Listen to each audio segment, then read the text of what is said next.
Saga! Okay, in all seriousness, it's time to address the elephant in the room. Any long-time follower would know who I am. If not, the only thing that you need to know about me is that I tried to be a Crunchyroll YouTuber. Now, I made this channel when I was about 9 years old, if not younger. However, that really was not a good idea. It was always so inspiring to see one of my favorite YouTubers post. And I wanted to post too, but there was one problem. I was just way too young. Being young meant that I was not aware of the dangers that could come with it. I was not only naive, but way too sensitive. So much so that I could not handle any criticism whatsoever. And this entire deal led me to a rivalry between me and one YouTuber, Joe Mama. For context, Joe Mama was someone who basically commented on my videos because I was making low quality content. But bro, I was 9 years old. Didn't you have anything better to do than commenting on a random 9-year-old's video, trying to hate on him? In fairness though, I was not handling the situation very well. I kept trying to convince people to report him, and I even tried to make hate videos on him, kill videos on him. And that's just not a mature way to deal with somebody.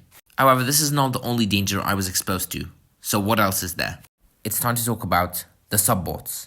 Now 198 subscribers is amazing, but the problem is subbots. At the time, my channel was not that secure, so I was exposed to, but not limited to, subbots, and I was also exposed to very graphic and NSFW images. And if you ask young Saga Mapper about this, he would not mind the effects, he would just care about the subs. Fortunately for me, however, I had friends at that time who were much more mature, and they actually warned me about these accounts. Now I did not know what they meant at that time, but I followed their advice.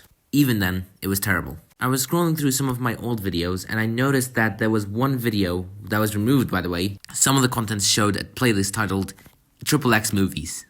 Additionally, I just wanted to point out that because of my sensitivity, I kept getting angry over the simplest things. I even quit Paul and Amino because somebody corrected me on something that was common sense. So yeah, I was basically very stupid back then. However, it was not my stupidity that really led me to quitting YouTube. Yes, my last video was about 4 years ago. Now, in summary on why I quit YouTube, basically after, the whole subbot deal, I decided to make my account more secure by enabling two-step verification. Basically what that means is that you enter your email and enter your password, and then you set up like a phone number or even a recovery email in order to back up your account. Sadly for me, this is what led my account to be abandoned for so long. What happened is as follows. I added a recovery phone number. The number card was in the phone. The phone broke. I scheduled it for maintenance, but I never got it back. I did get my email back though. Now if that is the case, how did I get my email back? Well, it turns out I also added in a recovery email, but I still had it. And I was able to recover this account from the recovery email. One question does remain though. Will I still post on this account? The answer is probably not, because I already have other plans to do rather than just posting videos, so it's likely that this might be the very last video of this channel. Nevertheless, of course, I will still try to respond to anything that you guys want me to do.